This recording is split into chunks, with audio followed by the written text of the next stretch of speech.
Tem uma entidade malévola na casa. Você está prestes a ver pessoas reais. Eu fiquei totalmente apavorado. Revivendo encontros paranormais horripilantes pela primeira vez. Aquilo me deixava completamente apavorada. Quando múltiplas testemunhas acabam com qualquer sombra de dúvida. Ainda bem que não sou só eu. Eu escondi isso por 30 anos. Prepare-se para sentir medo. Sobrevivente paranormal. Várias testemunhas.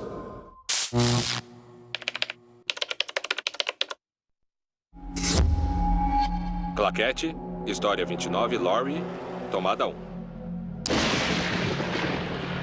As minhas lembranças da casa dos meus avós são lembranças muito assustadoras, de dar pesadelo. Eu morria de medo de ir lá.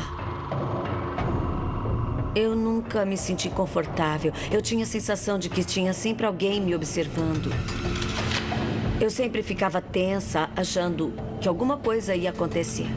Laurie não sabia como explicar às outras pessoas a sensação de mau agouro que ela sentia na casa. Eu lembro que estava na casa, sentada na sala de estar, e ouvi alguém rindo lá em cima. Eu sabia que não tinha ninguém lá em cima. E eu não vi ninguém. Mas eu sentia que tinha mesmo alguém lá.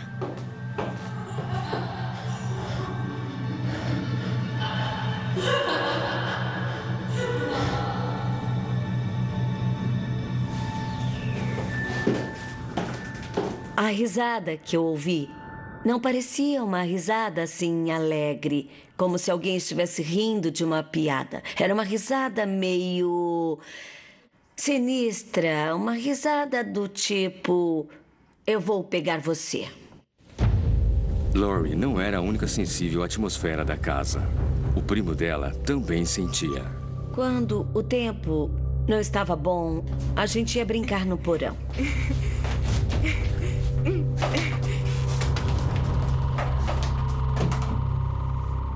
O aquecedor ficava em um dos cantos. E eu me lembro muito bem que a gente sempre brincava que era lá que o fantasma tinha sido enterrado.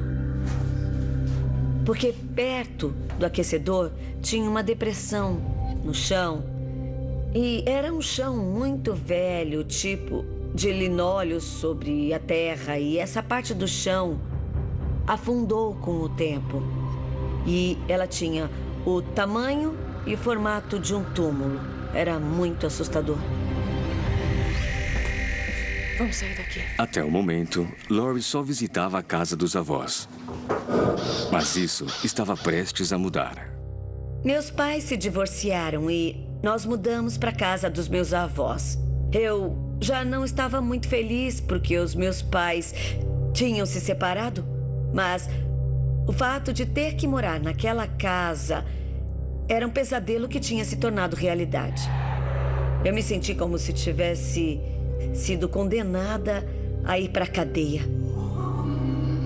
Quando nos mudamos para lá, eu notei que, independente da época do ano, existiam certas áreas da casa que eram sempre muito geladas.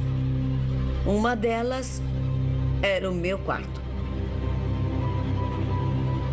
E, sabe, não fazia sentido porque o meu quarto recebia sol a manhã toda. Era desse lado da casa. Então ele devia ser claro, alegre e bem aquecido. Mas ele não era. Laurie tentou ignorar as estranhas experiências, mas elas continuaram. Tinha uma cadeira de balanço bem velha. Eu ouvia aquele barulho. Eu olhava e a cadeira estava se mexendo. Para frente, para trás, para frente, para trás. E então ela parava. Parava totalmente, como se a pessoa tivesse colocado os pés no chão. Então, eu olhava de novo para a cadeira e ela estava balançando. Eu sempre tinha a sensação de que alguma coisa estava prestes a acontecer.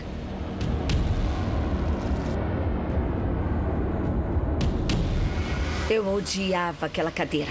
Aquela cadeira me deixava completamente apavorada. E quando eu me levantava para ir contar para minha avó, ela parava.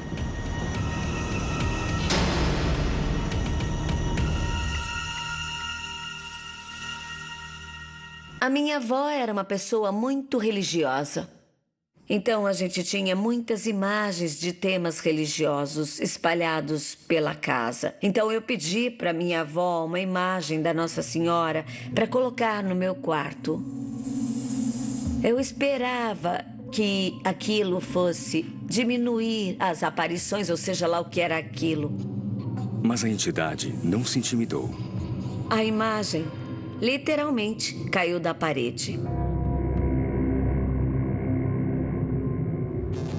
O prego ainda estava na parede, então ele não caiu da parede. A imagem foi retirada do prego. O gancho ainda estava na imagem, intacto. De manhã eu me arrumava para ir para a escola. Eu tirava as roupas da gaveta, eu fechava a gaveta, vestia a roupa e quando eu me virava, todas as gavetas estavam abertas. Eu fechava as gavetas, ia ao banheiro e quando voltava para o quarto, todas as gavetas estavam abertas. Meus pertences sempre iam parar em outro lugar. A minha mãe e a minha avó viviam dizendo que era só a minha imaginação e que eu tinha que parar com essa bobagem porque eu estava assustando as crianças mais novas. Um espírito pode escolher, na maioria das vezes, com quem ele quer se comunicar. E, às vezes, ele pode encontrar pessoas que são mais abertas para vê-los. E o que eu descobri nas minhas viagens de investigação é que crianças são mais suscetíveis a ver os espíritos. E é provável que uma criança já tenha visto alguma coisa que uma pessoa comum provavelmente não viu, ou pelo menos não quer ver.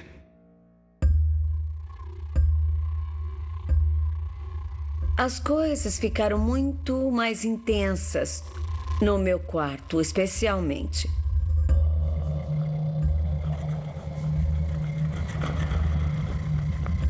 Eu comecei a ouvir como se alguém arranhasse a parede. Como se alguém estivesse preso na parede tentando sair. Arranhões muito fortes. E eu sentia que tinha alguém bem atrás de mim. E eu sentia que não conseguia respirar quando isso acontecia, como se isso tirasse todo o ar do meu quarto. Eu me sentia sufocada. Aquilo me deixava apavorada. Eu achava que ia morrer. Em algum momento, isso acabava recuando para o outro lado da cama.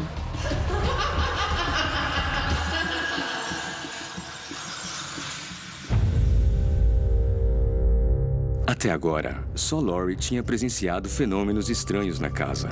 Mas não seria assim por muito tempo. Teve um dia, acho que eu tinha 16 ou 17 anos e chamei um amigo para dormir em casa porque a gente tinha saído, ele tinha perdido o ônibus para casa, então eu falei que ele podia ficar no meu quarto e eu fui dormir no sofá. Ele desceu bem no meio da noite. Eu nunca vou me esquecer disso.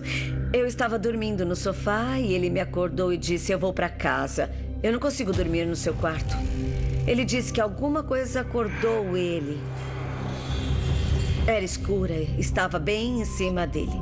Ele disse que sentia que aquilo ia acabar sufocando ele ou então matando ele. Quando isso aconteceu, então eu percebi que aquilo não era só eu não era doida. Isso estava realmente acontecendo porque eu nunca tinha contado isso para ninguém. E quando alguém vem para você e fala exatamente o que aconteceu comigo, era tipo muito assustador. Mas de certa maneira, eu acho que eu fiquei feliz porque eu sabia. Foi quando eu soube que eu não era doida.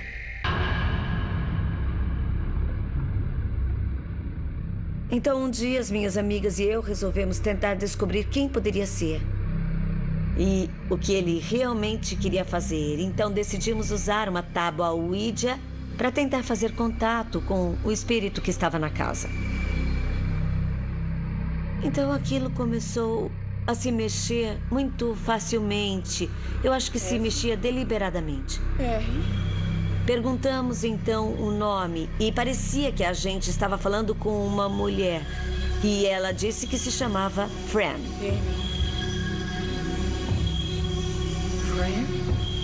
Uma das minhas amigas acabou ficando com muito medo e quis parar de fazer aquilo.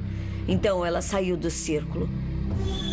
Eu perguntei se a Fran era a mulher que eu costumava ouvir rindo em diferentes ocasiões e se era ela quem estava abrindo as minhas gavetas.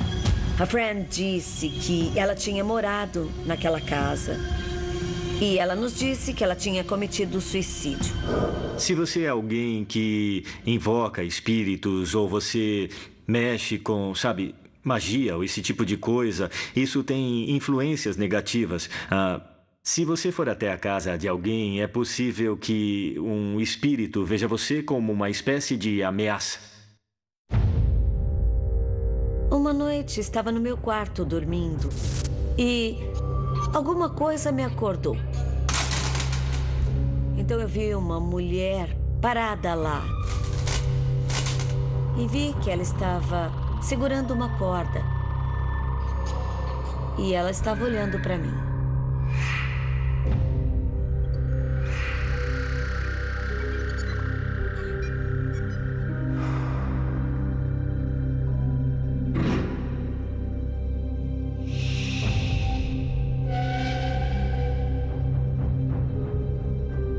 Ela colocou a corda em volta do pescoço e apertou um nó.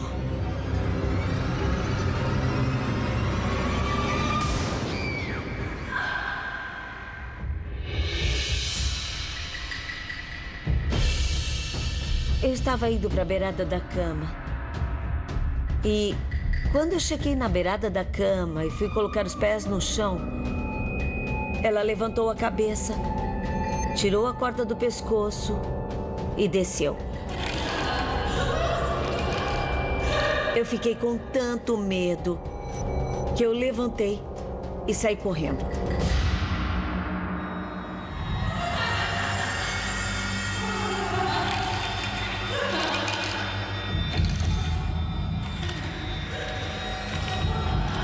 Então, eu fui ao quarto dos meus avós, que ficava no andar de baixo, e comecei a gritar para poder acordar eles. E a fantasma disse que eles não iam acordar, que ela tinha colocado eles para dormir. Laurie estava com tanto medo que ficou acordada a noite toda. Meus avós acordaram de manhã e eu perguntei para eles se por acaso ouviram alguma coisa de noite. Eles disseram que não. Ela ainda está lá, mas nunca me tocou e não fez muitas coisas. E assim que eu fiz 18 anos, eu fui embora daquela casa. Então, eu me mudei com as minhas amigas que estavam se mudando para Virginia Beach e eu fui junto. Eu ainda estou tentando me recuperar do que eu passei naquela casa. E eu acho que vou ser assombrada por essa experiência pelo resto da minha vida.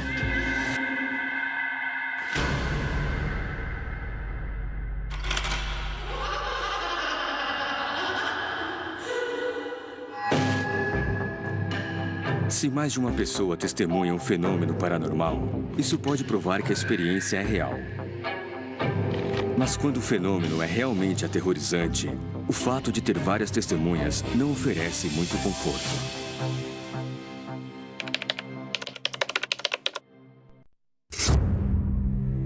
Claquete, História 27, Frank, Tomada 1. Essa é a primeira vez que eu conto essa história publicamente. Quando eu conheci a Márcia, ela era garçonete e trabalhava para mim em um restaurante. Com o passar do tempo, ficamos amigos e começamos a namorar. eu levava pelo menos 1 hora de carro para ir ver ela, então estava ficando bem cansativo. Nós discutimos a ideia de alugar um lugar mais perto de onde eu morava, para ele não ter que dirigir tanto depois de sair da minha casa. Eu ainda morava com os meus pais.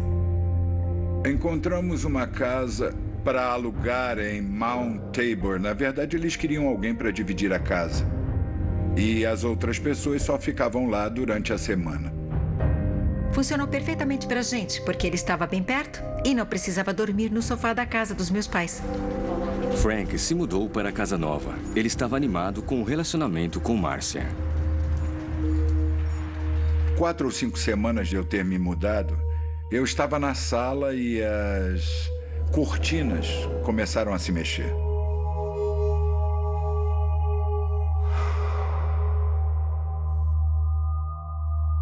Era uma casa antiga, mas a gente tinha colocado plástico nas janelas para que elas ficassem bem seladas. Não tinha motivo para as cortinas se mexerem porque as janelas estavam seladas. Então a temperatura caiu muito. Saía vapor da minha boca, parecia que eu tinha entrado em um freezer. E aquilo não foi a única coisa estranha que aconteceu. Seguido de fogo. Eu estava no meu quarto e eu ouvi o rádio lá embaixo. Com a rua Union. Dava para ouvir as estações mudando. Era um rádio antigo e dava para ouvir as estações mudando. Ele parou em uma estação de jazz de música dos anos 40. E eu pensei, quem está ouvindo isso? Eu olhei em volta, eu estava no 2º andar, olhei no quarto das pessoas que moravam comigo, eles não estavam lá. Então comecei a descer as escadas e assim que eu cheguei no andar de baixo, a música parou. Estava desligado. Voltei lá para cima e eu comecei a pensar que tinha alguma coisa errada.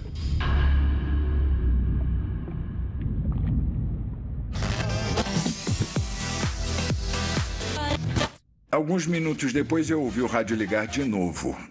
Eu voltei lá para baixo e quando eu cheguei, ele desligou.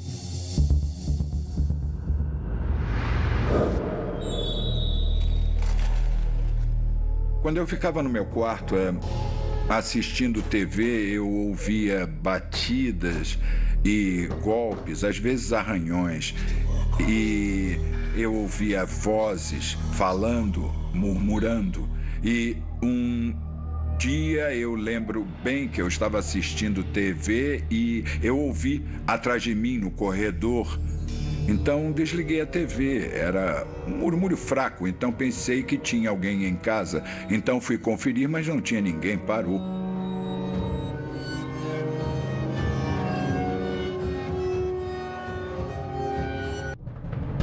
Frank parou de ignorar esses fenômenos estranhos. Mas ele estava curioso para saber se as pessoas que moravam com ele tinham experiências semelhantes. Eu não me encontrava muito com eles, eu raramente via ele.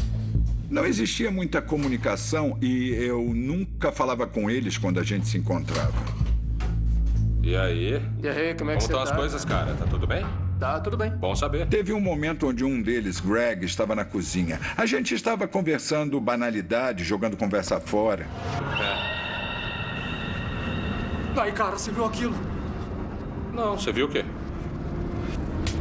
De repente, ele olhou assustado por cima do meu ombro, como se tivesse visto alguma coisa. Eu falei com ele, qual o problema? Ele disse, bom, eu vi uma sombra subindo as escadas. E eu disse, ainda bem que não sou só eu. Né? É sempre bom ter outras pessoas para validar o que você viu ou o que você acha que viu.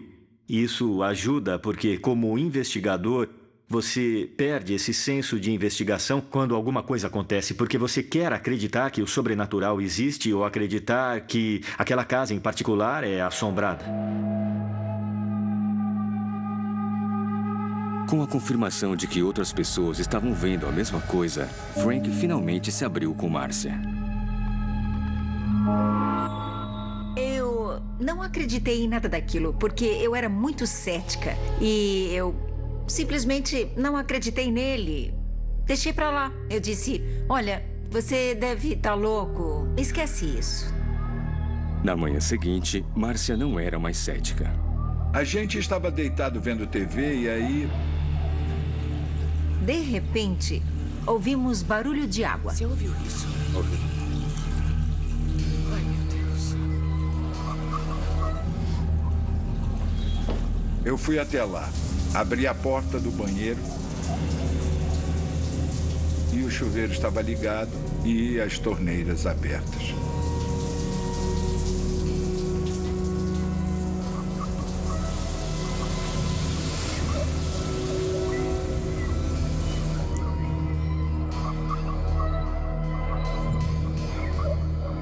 Então eu fechei tudo, deixei a porta aberta, voltei para o quarto. 6 ou 7 minutos depois, de repente começamos a ouvir shhh, e ela falou, não pode ser.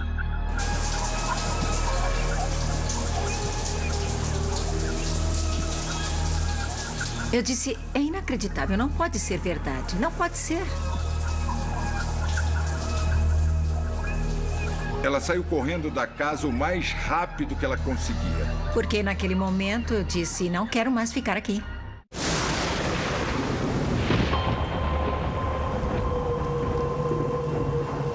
Frank estava perdendo a paciência com a casa.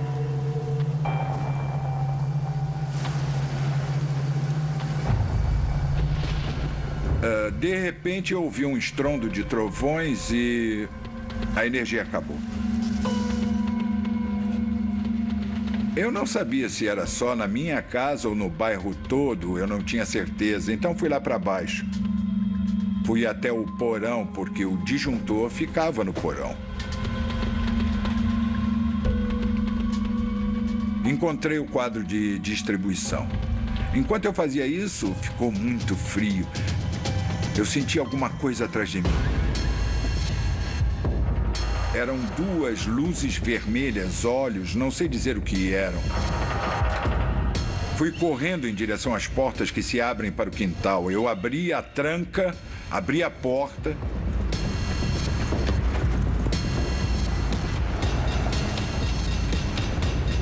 Entrei no meu carro e fui embora. Eu pago o aluguel, não tem problema, mas vou embora. Não ligo, eu estava feliz por sair dali. Voltamos lá, tiramos tudo em menos de 1 hora e eu fui embora.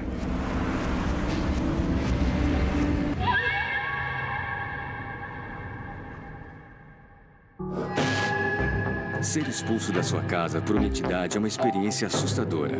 Mas algumas pessoas não podem ir embora, mesmo quando a família inteira está sendo aterrorizada.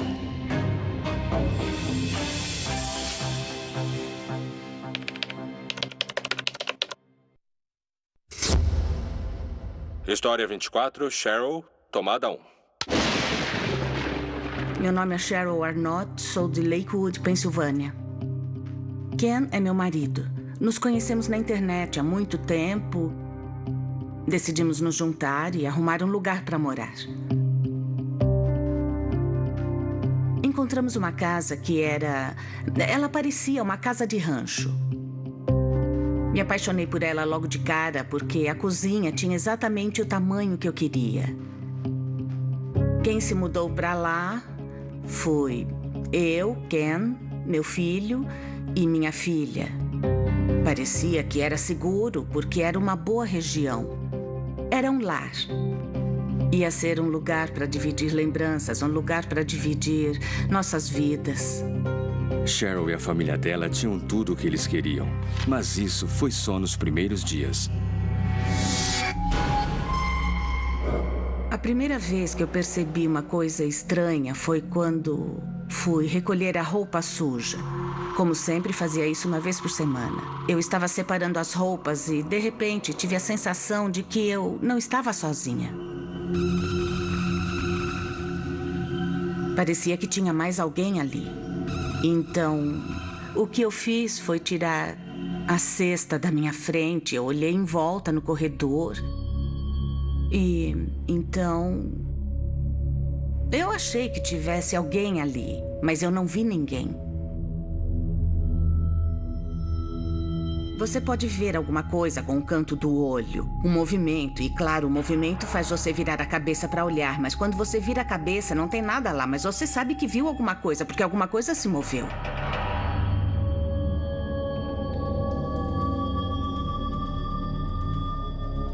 Eu pensei, que loucura, mas tudo bem, tá bom, você tá cansada, tinha que ter uma explicação. Espíritos normalmente podem se mostrar de várias maneiras. Pode ser através de um ponto frio, pode ser que você veja alguma coisa com o canto dos olhos e conseguir olhar depressa. E muitas vezes o que chamamos, eu gosto de usar o termo corrente fantasma. De repente, você sente uma brisa, ela pode passar por você, ou talvez alguma coisa se move, uma cortina, um objeto, só para você saber que eles estão ali. Eles podem fazer isso. É mais uma forma de comunicação, é uma manifestação de energia. Mas a procura de Cheryl por respostas só traria mais perguntas. Eu estava no quarto. E aí senti alguma coisa se esfregando na minha perna. Achei que fosse meu gato. Então, fui afastar o gato e quando eu olhei não tinha nada lá. Então, não era o gato. Estava se esfregando na minha perna, estava insistindo em chamar minha atenção. Você não pode, sabe... Palavras não podem descrever a sensação, porque você pensa que é só que não é real, porque não poderia estar acontecendo.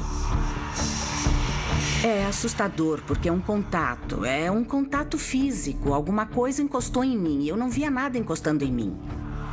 Não dá para entender. Eu não comentei isso com ninguém por um tempo. O Ken foi a primeira pessoa para quem eu contei. Ele não acreditava no que ele não tinha sentido nem tinha visto.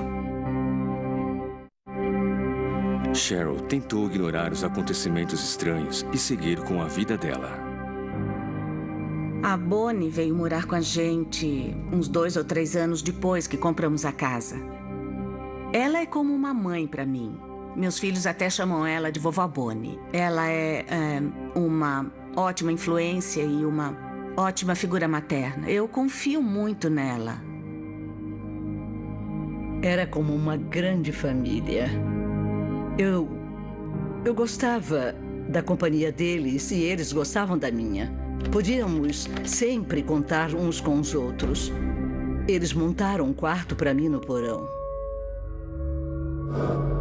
Enquanto a família se ajustava à nova rotina, os fenômenos misteriosos recomeçaram. Estávamos jogando palavras cruzadas. Era de dia. E todo mundo estava concentrado e prestando atenção no jogo. A Bonnie disse que estava com sede, então ela se levantou, foi até o armário e pegou uma bebida. Ah, viu isso? Olha só. Você escutou? De repente, eu olhei para a lata e ela se mexeu. A lata estava se mexendo sozinha. Eu cutuquei o Ken. Fiquei apavorada. Eu não conseguia falar. Eu estava boquiaberta. Eu fiquei apontando e cutucando e apontando para aquela coisa, fazendo... Não saía mais nada. Então, de repente, a lata fez... Eu estava apavorada, porque eu pensei que a qualquer momento a lata ia sair voando. Ela não ia me acertar, eu estava pronta para sair correndo. Quando nós 3 vimos, a gente sabia que tinha alguma coisa naquela casa.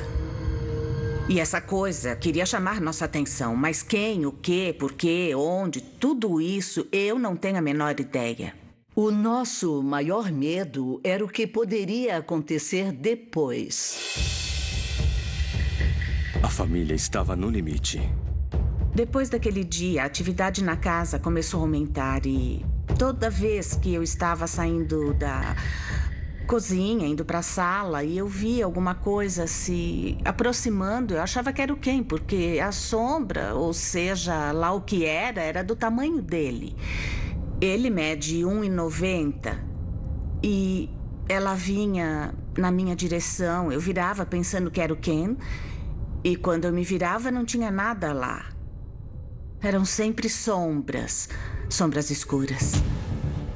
Eles procuraram maneiras de afastar a presença indesejada. Eu pensei em mudar de casa, mas acontece que uma mudança não era uma opção, porque tudo que a gente tinha estava ligado àquela casa. A gente não podia dizer, tá legal, cansei de você, casa, adeus. Não dá pra colocar tudo na bolsa e simplesmente ir embora. Não tínhamos pra onde ir. Bonnie logo se arrependeria da decisão de se mudar para aquela casa. Eu estava na mesa, eu estava sozinha. Estavam todos dormindo. Eu ouvia um barulho atrás de mim. Eu achei que fosse uma das crianças que estava tentando me assustar.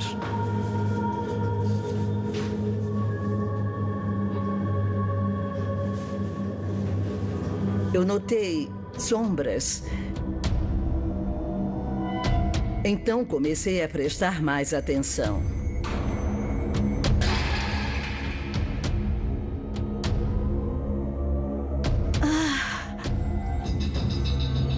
Era uma lembrança preciosa que eu colecionava. Uma tigela de vidro caiu no chão e se espalhou por todo lado. Menos o anjo no interior. Ele ficou intacto, a não ser a cabeça. A cabeça foi cortada. Naquele momento eu sabia que tinha alguma coisa ali. Mas eu não... Em nenhum momento eu achei que era amigável. Se fosse amigável, não ia te deixar com tanto medo e eu não ia querer sair correndo. Se fosse amigável, eu não faria isso.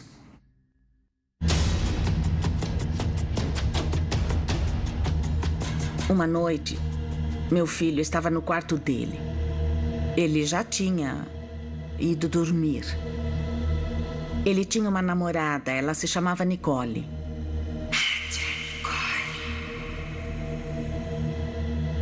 Ele ouviu uma mulher do lado de fora do quarto dele, falando para ele matar a Nicole. Ele disse que ela fez isso por uns 5 minutos.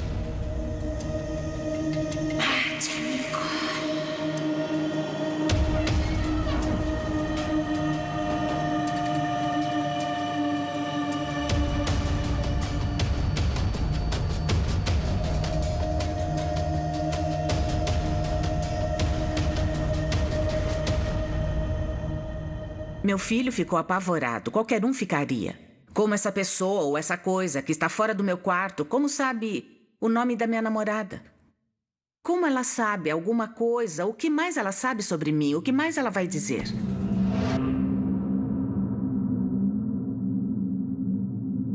Quando amanheceu, Cheryl achou que ela estava segura. Eu levantei e fui tomar banho.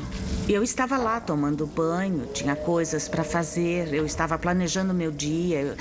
Eu estava lá, lavando o cabelo. Quando eu senti uma mão. Depois de experiências com uma entidade maligna em sua casa, Cheryl Arnott e sua família viviam constantemente com medo. Fui tomar banho. Eu estava lavando meu cabelo quando eu senti uma mão. Eu dei um pulo, aquilo me deixou assustada. Mas só que não tinha ninguém lá. Aquela coisa estava tentando chamar minha atenção e me assustar. Porque se fosse amigável, não ia me assustar daquela maneira. Eu saí de lá e nunca mais voltei naquele banheiro para tomar banho ou qualquer outra coisa. Algumas semanas depois, os fenômenos ficaram mais bizarros. A gente estava na cama, assistindo TV. Vi uma coisa se mexendo, uma névoa se movendo em câmera lenta. O Ken disse: "Ah, meu Deus, tá vendo isso?" E foi... o que você fica confuso, porque você pensa...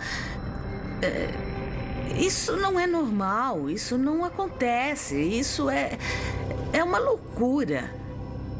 Ninguém estava dormindo, ninguém acordou de um sonho.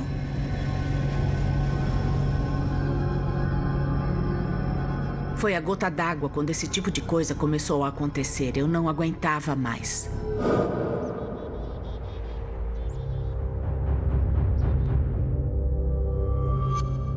Fui até a cozinha, estava conversando alguma coisa com o Ken, eu não lembro o que era. A gente estava lá conversando.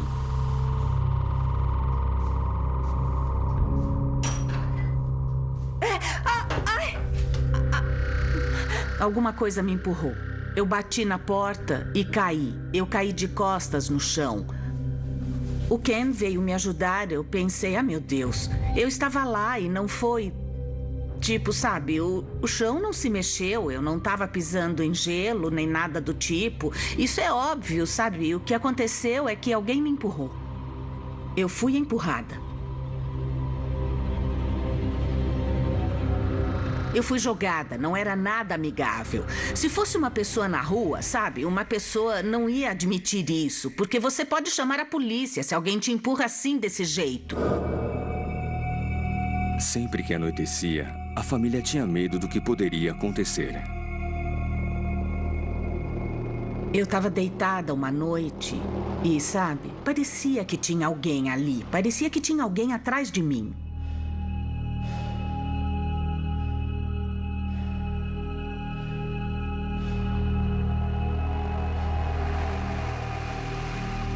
Naquele momento, eu não me sentia segura na casa.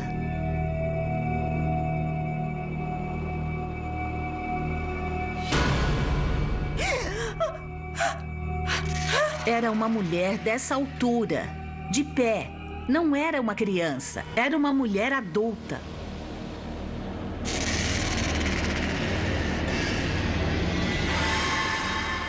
O cabelo dela estava jogado para frente, estava bagunçado, como se ela nunca... Ela precisava muito cortar o cabelo. Ela estava parada, olhando para mim. Ela deixou que eu olhasse para ela primeiro. Depois apareceram faíscas, mas estava tudo escuro. E então aquelas faíscas começaram a desaparecer devagar. Eu me sentia como um cervo na floresta e um caçador ia... Eu esperava que alguma coisa fosse acontecer. E eu me senti extremamente vulnerável. Um alvo vulnerável na minha própria casa. Eles não podiam mais viver daquela maneira e procuraram ajuda.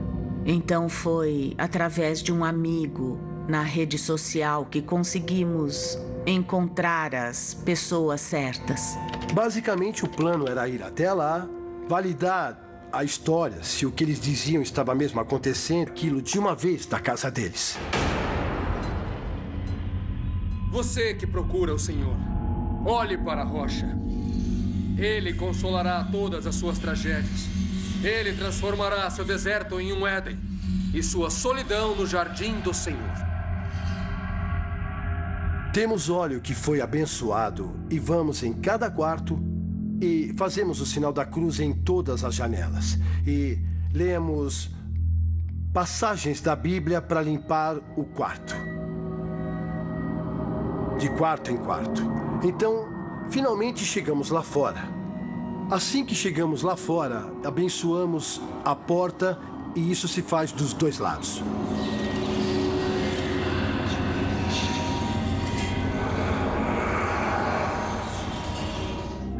Depois que o Keith e a equipe dele vieram, ficou tudo muito mais calmo. Agora eu posso respirar aliviada e não ficar preocupada com o que eu vou ouvir ou o que eu vou ver agora. Foi Deus que enviou ele, é isso que eu penso. Ele foi enviado por Deus. Ele e a equipe dele são pessoas incríveis.